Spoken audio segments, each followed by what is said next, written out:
It's part of a partnership with FAW and McDonald's, just celebrating grassroots football.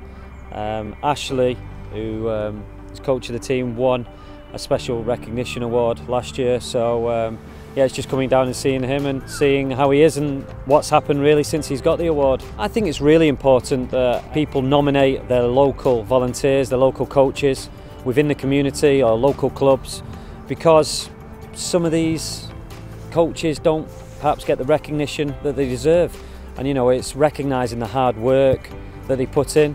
No, it's really important, and I know from first-hand experience being involved in a local community team when I was 11, the special work that these coaches and volunteers do. I met Ryan at the awards, but it was only briefly, but it's really nice of him to come down and surprise the lads. I think they've thoroughly enjoyed it. Volunteers, obviously, they put all the hours in for free, and some don't get the recognition they deserve, and obviously it gets them, not just them, the club on the kind of the map, and yeah, just obviously the hard work that everyone puts in.